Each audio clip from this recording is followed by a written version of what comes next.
Welcome to this explainer. Today we're diving deep into a book called The Art of Laziness.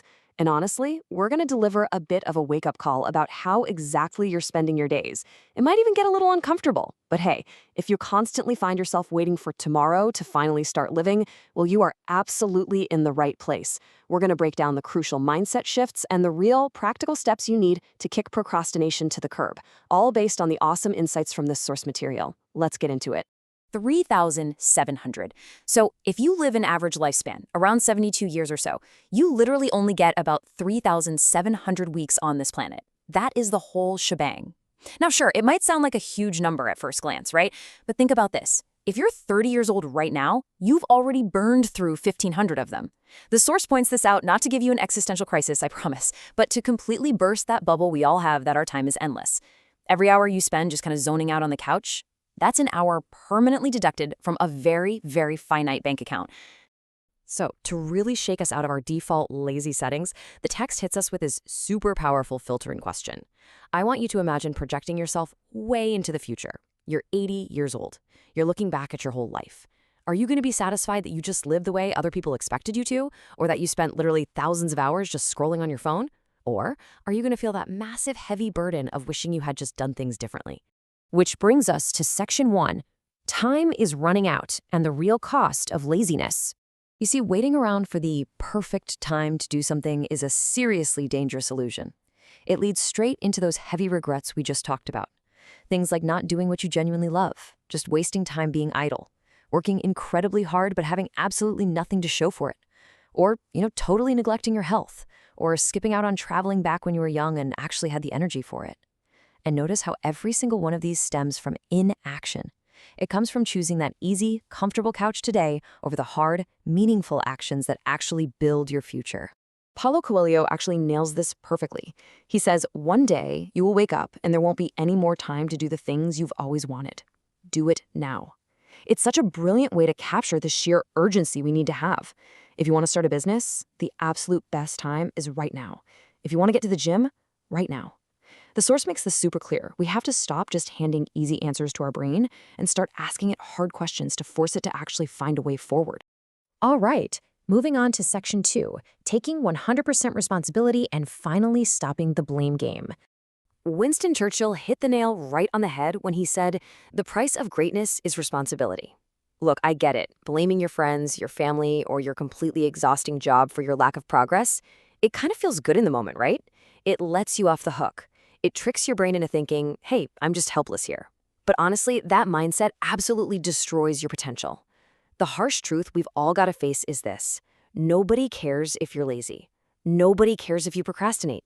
Only your own deliberate actions can actually solve your problems. The book illustrates this so beautifully with a little parable about a farmer and a sparrow.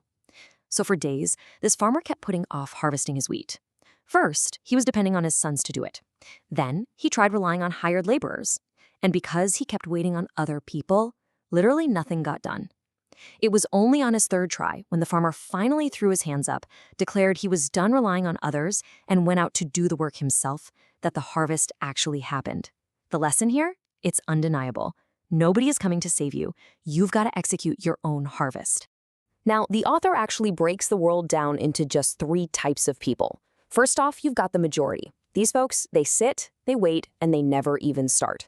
Then you have the second group, people who do start, but the absolute second things get tough, they throw in the towel. And finally, the third type, that incredibly resilient 1% who push through the hardships and just keep going. If you want to achieve anything genuinely meaningful, the text urges us to relentlessly chase after becoming part of that 1%. Because let's face it, life is a marathon, not a sprint, and they don't hand out medals for quitting halfway through. Let's dive in to Section 3, escaping your comfort zone, because that is where the real growth actually happens. Here's the deal. Doing exactly what you've always done is never going to lead to the growth you're looking for. The text lays out a really crisp 3-pronged approach for this. Keep things simple, remember that speed is absolutely crucial, and create a real sense of urgency around doing the work. Seriously, don't sit there overthinking every single thing that could possibly go wrong. I mean, your very first plan, it's probably not going to work out perfectly anyway. You'll definitely need to make tweaks along the way. The actual goal here is to start executing with lightning speed instead of just waiting around for the stars to align. Jeff Bezos sums this up so perfectly. He points out that most decisions should be made when you have about 70% of the information you wish you had. Waiting around until you're 90% sure, that just makes you way too slow. Honestly, being a perfectionist is often just a sneaky, hidden form of laziness. It's an excuse to delay jumping into the unknown simply because you're terrified of making a mistake. And The Art of Laziness gives us some really fantastic, blunt advice on how to actually implement this need for speed. Do not overcomplicate your life with dozens of complex productivity apps. I know it's tempting, but setting up some massive, elaborate digital tracking system, that's usually just another clever way to procrastinate. Instead, keep it incredibly simple. Grab a pen and a piece of paper, write down crystal clear, measurable goals. Like lose 2 kilograms this month, rather than just some vague ideal like, I want to be healthy.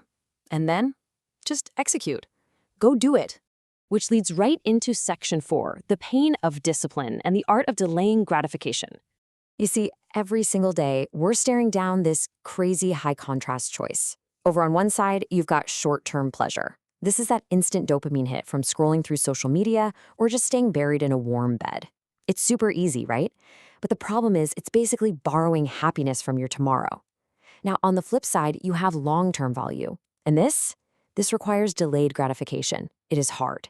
It means taking on stress and making tough sacrifices today so that you can actually hit those big goals in the future.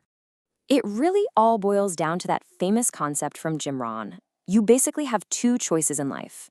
You are either going to suffer the temporary pain of discipline right now, or you're going to suffer the permanent, agonizing pain of regret tomorrow. Hitting the gym? That's hard. Sitting on the couch? Super easy. Forcing yourself to read a challenging book is hard. Zoning out to a movie is easy. You literally have to actively choose that pain of discipline today if you want to be genuinely happy with how your life turns out down the road.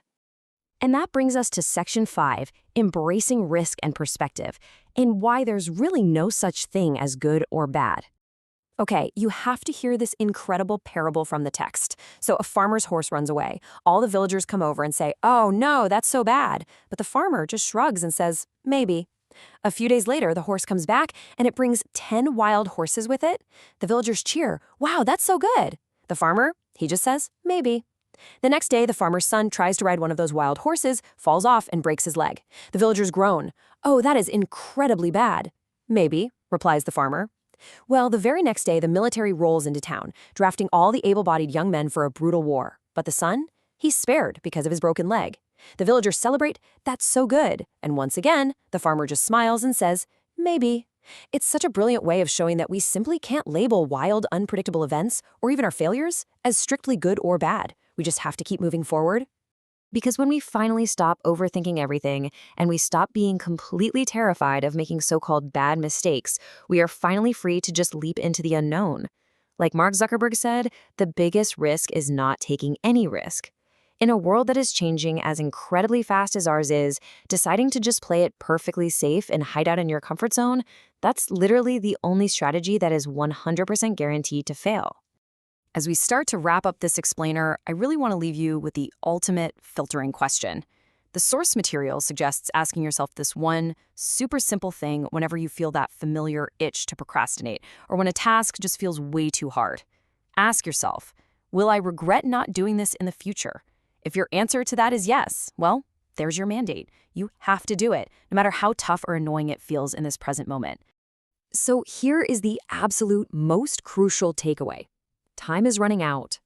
Those 3,700 weeks of yours are actively, constantly ticking away. So what are you going to choose? Are you going to stay wrapped up in that comfortable bubble, completely safe and hidden away from any risk or real effort? Or are you going to stand up, take 100% responsibility, and actually take control of your life? Right here, right now. The choice and the work is entirely yours.